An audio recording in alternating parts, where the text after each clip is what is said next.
오늘 우리에게 주시는 하나님의 말씀입니다. 창세기 47장 7절로 12절 말씀입니다. 창세기 47장 7절로 12절 말씀입니다. 이 계시의 말씀을 봉독할 때 다 함께 살아계신 하나님의 음성을 들을 수 있기를 바랍니다. 요셉이 자기 아버지 야곱을 인도하여 바로 앞에 서게 하니 야곱이 바로에게 축복하매 바로가 야곱에게 묻되 내 나이가 얼마냐? 야곱이 바로에게 아뢰되 내 나그네 길의 세월이 130년이니이다. 내 나이가 얼마 못되니 우리 조상의 나그네 길의 연조에 미치지 못하나 험악한 세월을 보내었나이다 하고 야곱이 바로에게 축복하고 그 앞에서 나오니라. 요셉이 바로의 명령대로 그의 아버지와 그의 형들에게 거주할 곳을 주되 애굽의 좋은 땅 라암셋을 그들에게 주어 소유로 삼게 하고 또 그의 아버지와 그의 형들과 그의 아버지 온 집에 그 식구를 따라 먹을 것을 주어 복량하였더라. 아멘. 오늘은 어버이 주일입니다. 특별히 오늘은 어버이 주일을 맞으면서 동시에 코로나19로 인해서 문이 닫혔던 우리 예배당 문이 열리고 두 번째로 예배를 드리는 날입니다. 어버이날은 늘 매년 있어 왔지만 특별히 예배당 문이 열리고 이렇게 좀 새로운 관점에서 예배를 드리게 되면서 우리 어버이날도 좀 색다르게 예배를 드리면 좋겠다 하는 생각을 했습니다. 조금 관점을 바꾸어서 우리가 오늘은 예배를 드렸으면 좋겠다 하는 생각을 하게 되었습니다. 보통 우리 어버이날에는 크게 예배를 드릴 때 두 가지 관점에서 항상 예배를 선택하곤 하죠. 첫 번째는 자녀의 관점에서 우리가 우리에게 부모님을 주신 하나님께 감사하고 또 우리 부모님께 보내주신 그 사랑에 감사하는 마음으로 예배를 또 드립니다. 또 반대로 부모의 입장에서도 우리가 우리 어버이 주일을 보낼 수 있을 것 같아요. 어버이 입장에서, 부모의 입장에서 내가 과연 정말 부모로서 자격이 있는가, 또 잘 살아왔는가, 앞으로 더 좋은 부모가 되어야 되겠다 다짐하는 그런 의미의 어버이 주일도 또 가능하다고 생각합니다. 그런 의미에서 오늘은 우리가 자녀의 입장에서 우리 부모님께 감사하는 그런 예배는 많이 드렸는데 부모의 입장에서 우리 스스로를 돌아보면서 또 어떤 부모가 될 것인가 하는 그런 결단을 하는 그런 예배를 우리가 많이 드려보지 않았던 것 같아서 그런 관점에서 우리가 함께 예배를 드리고 또 설교를 하려고 합니다.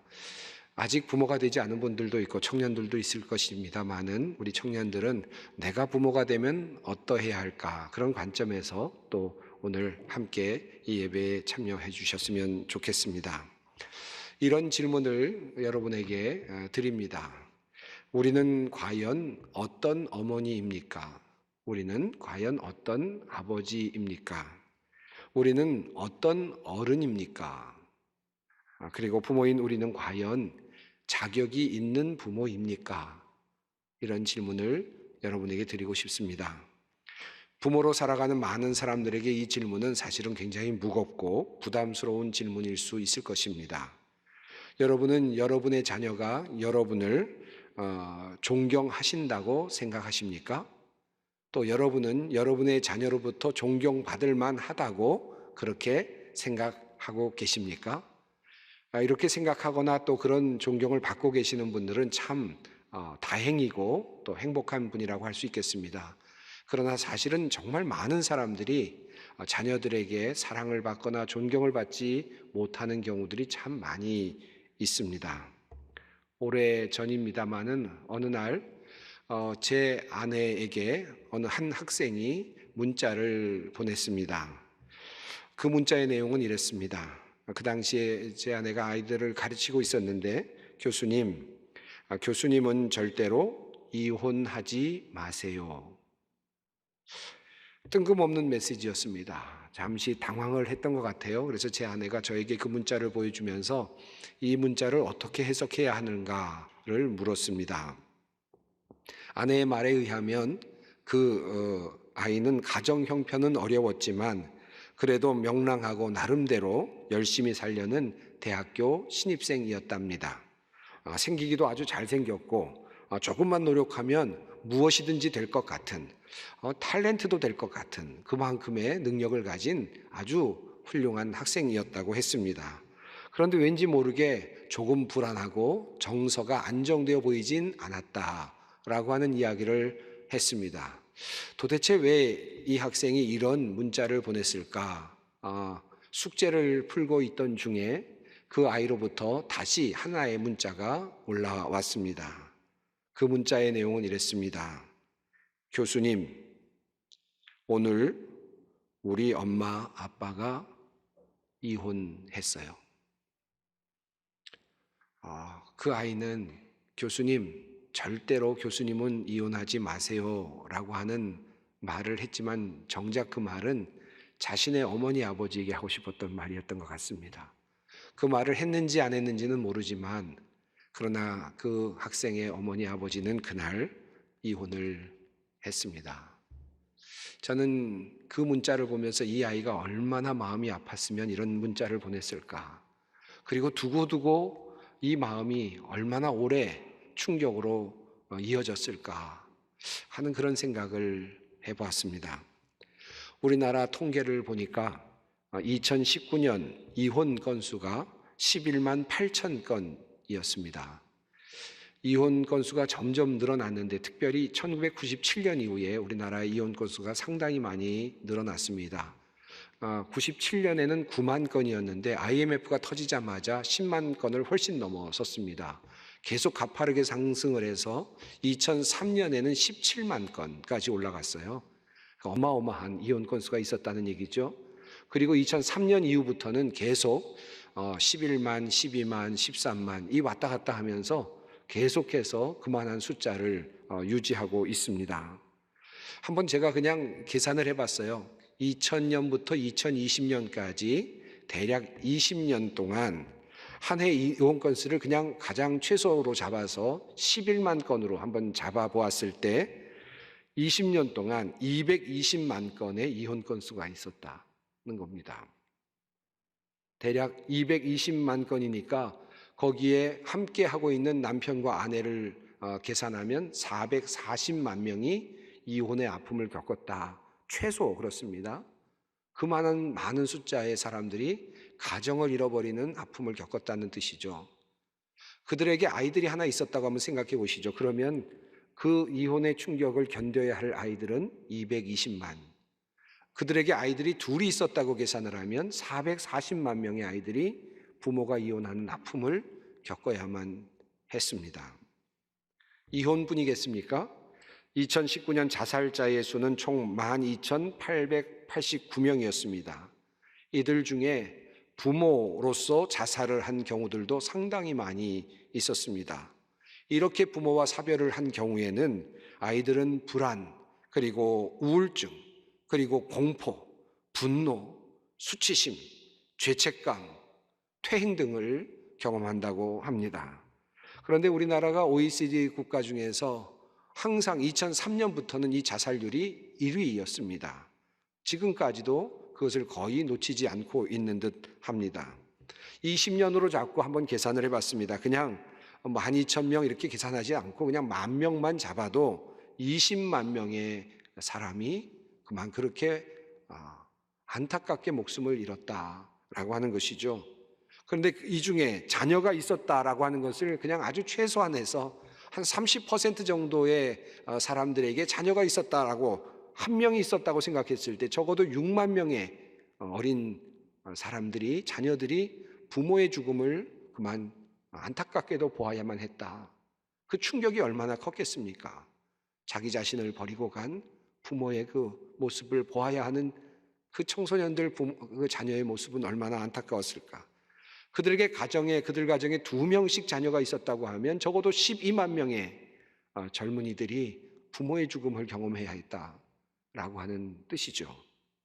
참으로 많은 사람들이 부모 때문에 상처를 입었겠다 하는 그런 생각을 해보았습니다. 이뿐이겠습니까?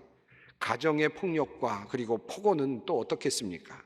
2018년 한 해 112에 신고된 가정폭력 신고 건수가 24만 8,660건으로 그렇게 집계가 되어 있었습니다.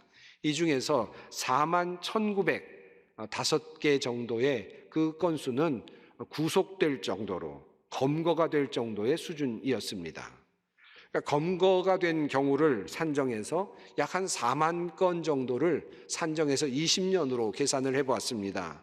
그러니까 감옥에 갈 만큼의 큰 폭력적 범죄를 저지른 그런 건수가 20년 동안 80만 건에 달한다라는 것이죠.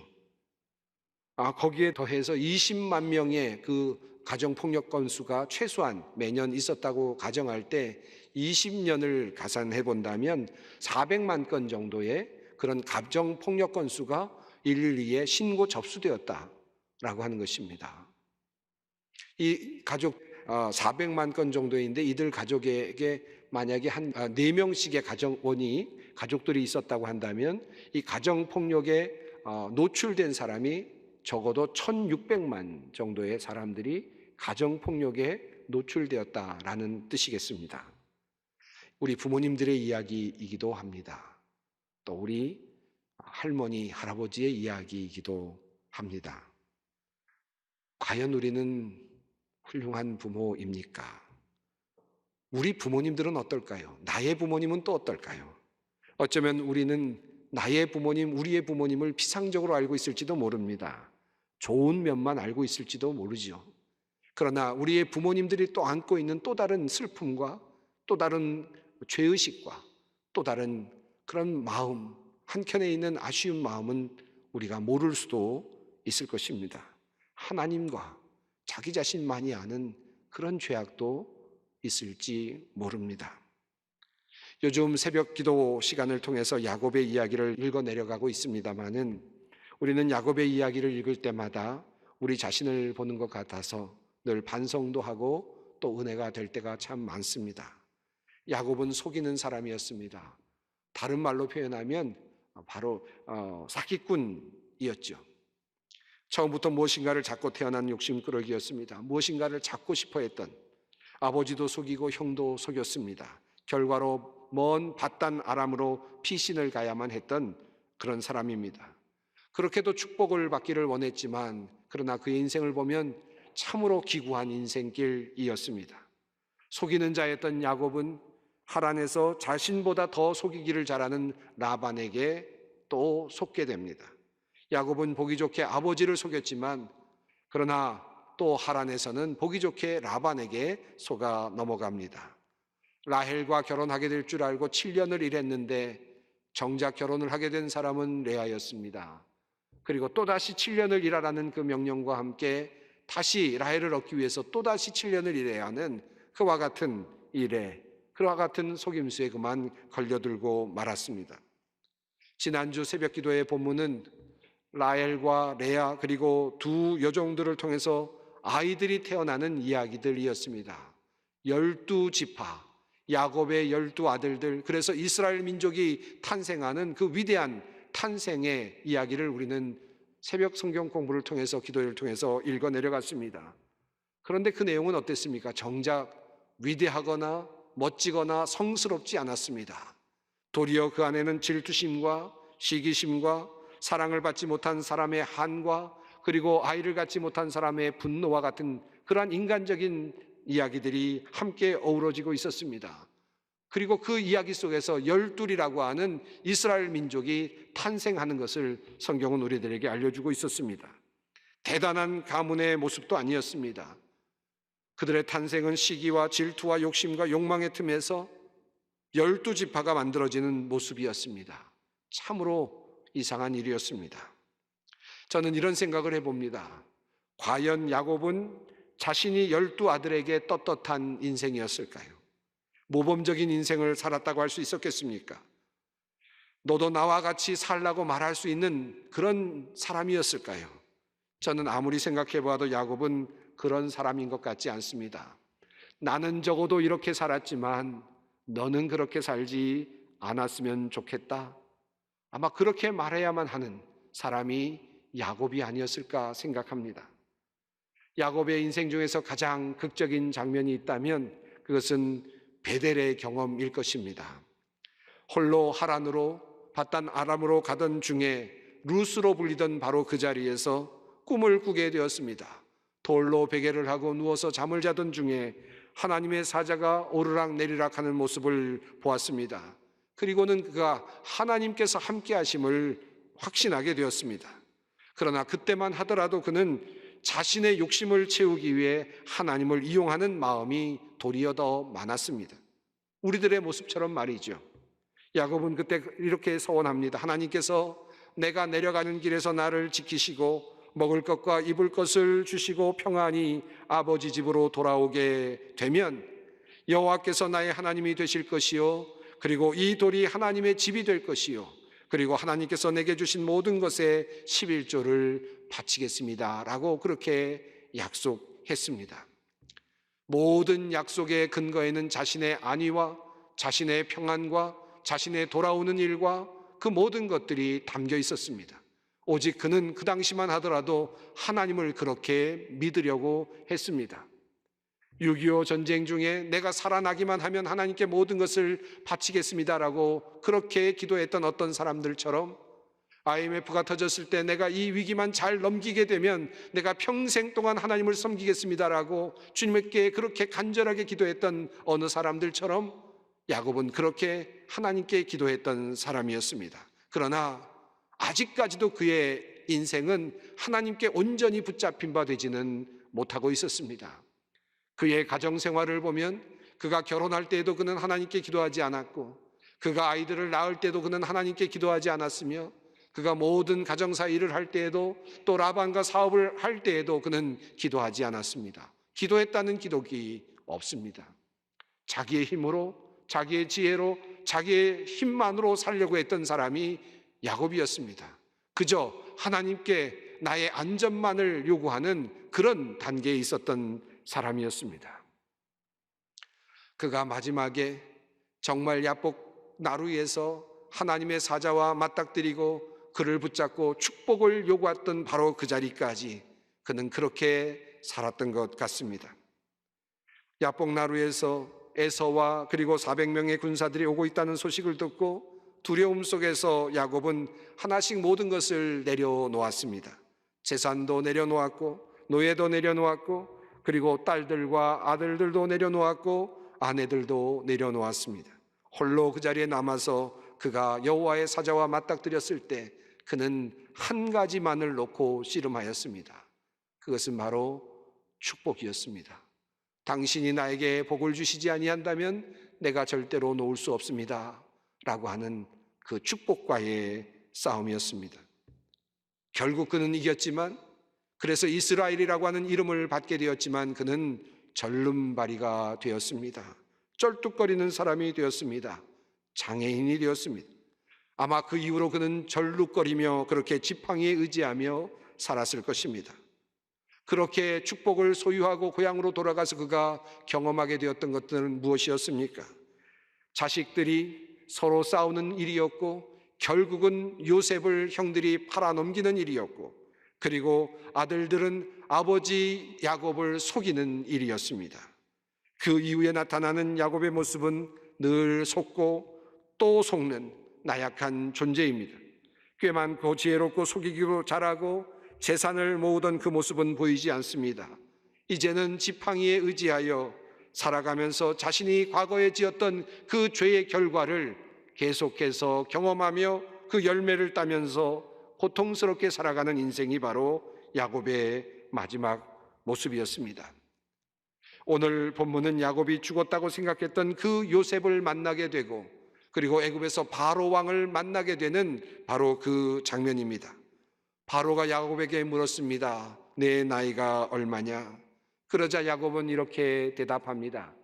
내 나그네의 길의 세월이 130년이니이다. 내 나이가 얼마 못 되니 우리 조상의 나그네 길의 연조에 미치지 못하나 험악한 세월을 보내었나이다. 맞습니다. 그는 험악한 세월을 보냈습니다. 마치 우리들의 모습처럼 그렇습니다. 험악한 세상을 살았습니다. 그는 속이는 자로 살았고 속는 자로 살았고 속이는 것에 대한 대가를 치렀습니다.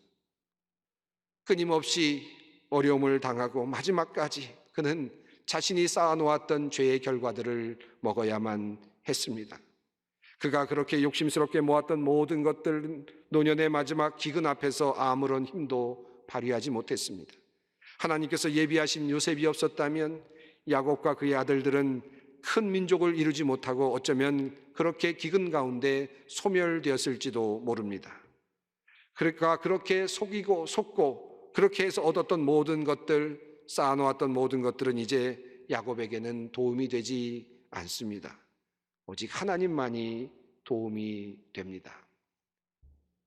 그런데 야곱은 참 여러 가지로 문제도 많고 속이는 자이고 욕심도 많았고 문제투성이의 사람이었는데 한 가지만큼은 끊임없이 똑같이 계속해서 유지했던 것이 있었습니다. 그것은 바로 하나님의 축복이었습니다. 오늘 본문 말씀 속에서도 바로를 만날 때 바로를 향하여 축복하고 그가 나갈 때에도 축복을 했다라고 하는 말씀이 쓰여져 있습니다. 히브리서는 이 야곱에 대한 이야기를 적고 있는 부분이 있는데 히브리서 11장, 믿음의 장이라고 하는 바로 그 장에서 이 야곱에 대한 이야기가 한 줄 쓰여져 있는 것을 우리가 발견하게 됩니다. 믿음으로 야곱은 죽을 때에 요셉의 각 아들에게 축복하고 그 지팡이 머리에 의지하여 경배하였으며, 이 한 절이 히브리서에 들어 있습니다. 구약 성경에는 야곱에 대한 이야기가 상당히 많이 있고 창세기에는 특별히 많은 분량의 내용이 있지만 히브리서에는 단 한 줄만이 야곱의 이야기입니다. 그 이야기의 가장 핵심은 그가 죽을 때 지팡이 머리에 의지하여 경배하며 요셉의 아들들에게 축복하였다라고 하는 것입니다. 그가 마지막으로 할 수 있었던 유일한 일은 지팡이를 의지하며 자신의 아들들에게, 손자들에게 축복을 하는 일이었습니다. 더 이상 잡을 것이 없는 상태, 그가 잡을 수 있는 것은 이제 더 이상 아롱진 염소도 아니고 얼룩진 양도 아닙니다. 재산도 아닙니다. 라헬도 아닙니다. 어떠한 것도 아닙니다. 그저 지탱해줄 하나, 지팡이 하나. 그러나 그 지팡이를 잡고 그는 하나님께 기도하고 있습니다. 하나님께 경배하고 있습니다. 사랑하는 성도 여러분, 우리는 과연 훌륭한 부모입니까? 자랑스러운 부모입니까? 우리가 정말 우리 아이들에게 무엇을 줄 수 있을까요? 도덕적으로 우리는 깨끗하지 않을 수도 있고 우리의 인생길이 많이 오염되어서 우리는 죄의 결과를 지금도 먹고 있을 수도 있습니다. 그때는 어쩔 수 없었어 라고 말할 수 있을지는 몰라도 자녀들에게 나처럼 살아라 라고 자신 있게 말할 수 있는 부모들은 많지 않습니다. 사랑하는 성도 여러분, 오늘 여러분에게 한 가지 부탁을 드리고 싶습니다. 우리 예배를 드리시고 오늘 저녁 예배를 가정에서 드리실 때, 또 온라인으로 예배를 드리시는 우리 모든 가정에서 오늘 솔직하게 자녀들과 함께 우리 부모님들이 이런 이야기를 하면 어떨까요?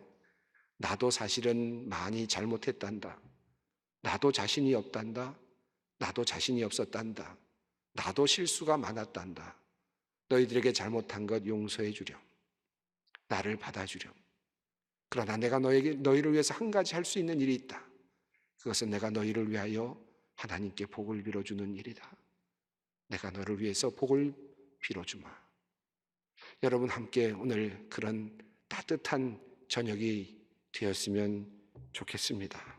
사랑하는 성도 여러분, 오늘 아이들과 함께 우리가 할 수 있는 유일한 것, 우리는 죄도 많고 허물도 많지만 그러나 우리 주님께 기도하며 나갈 수 있기를 바랍니다. 함께 기도하겠습니다. 사랑의 하나님, 하나님 아버지는 완전하시지만 우리 인간의 아버지 어머니는 늘 부족하고 연약합니다. 그런 아버지 어머니들에게 자녀를 키우는 은혜를 내려주셔서 참 감사합니다. 부족하여 아이들에게 좋은 영향 미치지 못하고 바르게 사는 모습도 보여주지 못하여 안타까운 부모들에게 하나님 오늘 마음의 평안을 내려주시고 자녀들을 향한 죄책감에서 벗어나게 하여 주시기를 기도합니다. 부족하지만 하나님을 의지합니다. 그 하나님을 아이들에게 소개하고 그 하나님의 축복을 자녀들에게 내려주는 복된 부모 되게 하여 주시옵소서. 우리 주 예수 그리스도의 이름으로 기도드립니다. 아멘.